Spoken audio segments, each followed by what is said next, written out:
బ్రహ్మాండంగా చేయాలని చెప్పి నేను ప్రయత్నం చేస్తా ఉన్నాం. కాంగ్రెస్ గవర్నమెంట్ లో మీరెవరు భయపడే అవసరం లేదు నేను చెప్తా ఉన్నా. పోలీస్ సోదరులారా మీకు మనవి చేస్తా ఉన్నా, మీరు అనవసరంగా గ్రామాలలో చిచ్చులు పెట్టి సోషల్ మీడియా పోస్టులు పెట్టిన కూడా బెదిరిస్తా ఉన్నారు.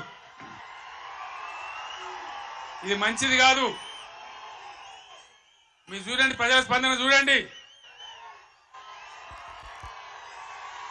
నేను అడుగుతా ఉన్నా, మీకు పోలీసులకు రాజకీయాలు ఎందుకండి? ఏమక్కర్నాయి మీకు రాజకీయాలు? ఇలా ఎవరికి అధికారం శాశ్వతం? మేము 10 ఏళ్ళు ఉన్నాం ప్రభుత్వంలో. మా మీద కూడా కొన్ని కుక్కలు మొరిగినా కానీ ఏమని పాపాన వాడిపోతాడన్నాం, కానీ మేము ఈ దౌర్జన్యాలు చేయలే.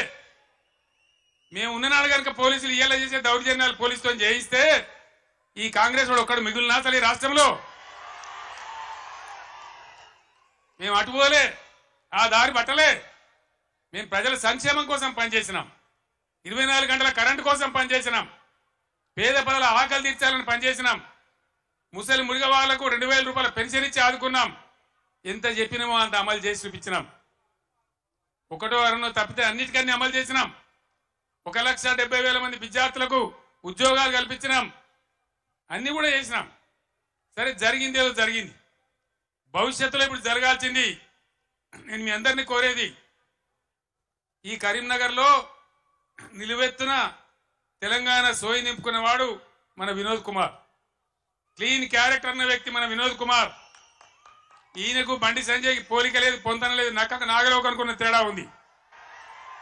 ఈ విషయాలు గమనించి ఎవరు ఉంటే బాగుంటుంది అనేది మీరు నిర్ణయించి దయచేసి వినోద్ కుమార్ గారిని గెలిపించాలి అని నేను కోరుతా ఉన్నా. ఎవరన్నా ఈరోజు కాంగ్రెస్ వాడు కానీ బీజేపీ వాడు కానీ గుండెల నిండా జై తెలంగాణ అంటాడా? ఎవరన్నాలి? మళ్ళా ఇదే గులాబీ జెండా, ఇదే వినోద్ కుమార్ ఉపన్యాసం మొదలుపెట్టేటప్పుడు ముగించేటప్పుడు 2 సార్లు గుండె పగిలిపోయేలాగా జై తెలంగాణ అన్నాడు. నేను కూడా మీ అందరినీ కోరుతున్నా, ఆనాడు 17 నాడు 2001 మే 17 ఎట్లయితే సింహగర్జన చేసినామో అదే విధంగా ఇలా మత సామరస్యంతో కులం మతం జాతి లేకుండా అందరం కలిసి ముందుకు పోవాలి, అందరం గొప్పగా బతకాలి. ఇవాళనే రంజాన్ ప్రారంభమైంది. తెలంగాణ వ్యాప్తంగా ఉన్న ముస్లిం సోదరులందరికీ ఈ కరీంనగర్ వేదిక నుంచి నేను రంజాన్ శుభాకాంక్షలు తెలియజేస్తా ఉన్నా, రంజాన్ ముబారక్ కూడా తెలియజేస్తా ఉన్నా. అందరం కలిసి తెలంగాణ జాతి యావత్తు ఏకతాటిపై నిలిచి కుల మతాలకు అతీతంగా అందరం బాగుపడే కోసం మళ్ళా ఈ గులాబీ జెండా ఉంటేనే తెలంగాణకు రక్ష. కాబట్టి ఈ పార్లమెంట్ ఎన్నికల్లో అన్ని స్థానాలలో కూడా మనం ముందుకు దూసుకొని పోవాలి. కార్యకర్తలకు నాయకులకు నా మనవి, పవర్ బ్రోకర్ గాళ్ళు ఎప్పుడు ఉంటారు, కొన్ని బేవార్స్ ఛానళ్ళు ఎప్పుడు ఉంటాయి. బీఆర్ఎస్ పుట్టినాడే అన్నారు, ఇది మకల పుట్టింది పుబ్బల పోతుందని. పుబ్బల పోలే మీ ఈపులే పలిగినాయి బిడ్డ, ఎక్కడి దాకా మిమ్మల్ని ధర్మం మీకు తెలుసు. తెలంగాణ ఉన్ననాడు ఉండేదాకా బీఆర్ఎస్ భూమి ఆకాశం ఉన్నన్ని రోజులు ఈ గులాబీ జెండా ఉంటది, ఇది ఖాయమని చెప్పి నేను మనవి చేస్తా ఉన్నా. అక్కడనో ఇక్కడనో కూడా తలమాచ కూడా ఒకడో ఇద్దరు పోతే కొన్ని బేవార్ ఛానళ్ళు ఇక బీఆర్ఎస్ కథమైపోయిందని మాట్లాడుతూ ఉన్నారు. అట్లా ఇదివరకు కూడా అట్లా అన్నోడు కథమైంది, కానీ గులాబీ జెండా ఇప్పుడు కథం కాలే బిడ్డ, యాది పట్టుకోవాలి, జాగ్రత్త. మీ దొంగ ప్రచారాలకు ఇప్పుడు ఇక్కడ భయపడేవాడు లేడు. మన కొద్ది రోజులలోనే ఎంత వైభవంగా బీఆర్ఎస్ వచ్చి మళ్ళీ ఎట్లా తెలంగాణను తీర్చిదిద్దుతుందో మీరే కళ్ళారా చూస్తారు, మళ్ళీ మీరే సలాములు కొట్టుకుంటూ వస్తారు. కాబట్టి మీ బేవార్స్ బ్రోకర్ ప్రచారాలు బంద్ చేయండి. ఎవడో 4 పోతే మనకు పెద్ద పోయేదేం లేదు. ధైర్యంగా ఉన్న కార్యకర్తలు ప్రజాశక్తిని కూడదీసి మనం ముందుకు పోయి అద్భుతంగా మళ్ళా విజయాన్ని సాధిద్దాం, మన రాష్ట్రాన్ని గొప్పగా తీర్చిదిద్దుకుందాం. ఈ పార్లమెంట్ ఎన్నికల్లో కరీంనగర్ నుంచి వినోద్ కుమార్ గారిని గెలిపించాలని కోరుతున్న సెలవు తీసుకుంటామని. జై తెలంగాణ, జై తెలంగాణ.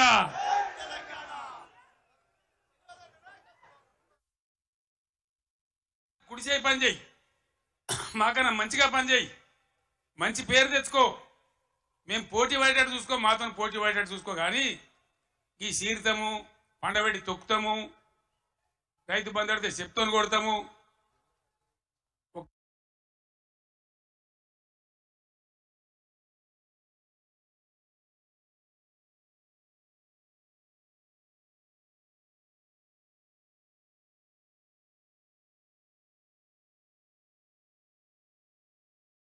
అయితే తప్ప దిక్కు లేదని ఒక్కనిగా ఒక సైన్యంగా నాతో పాటు పిడికడ మందితో జై తెలంగాణ అని బయలుదేరినాం. హైదరాబాద్లో చర్చోపచర్చలు, ఎక్కడ పోవాలి, ఏం చేయాలి, మీటింగ్ స్టార్ట్ చేయాలి, ప్రజల్లోకి పోవాలి, ఇది ప్రజా గర్జన కావాలి. బ్రహ్మాండమైనటువంటి చైతన్యవంతులైన ప్రజలున్న జిల్లా కరీంనగర్ జిల్లా. ఇది పోరాటాల గడ్డ.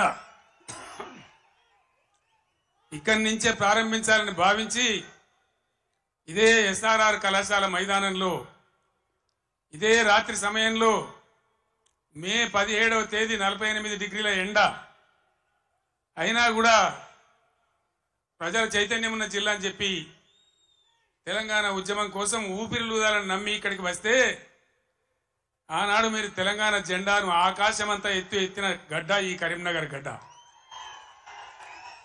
ఎత్తి కార్యాచరణ చెప్పి నేను ఉద్యమం కోసం బయలుదేరిన తర్వాత కథంతా మీకు తెలుసు. మీరే కథానాయకులు, మీరే నన్ను ముందుకు నడిపిండ్రు.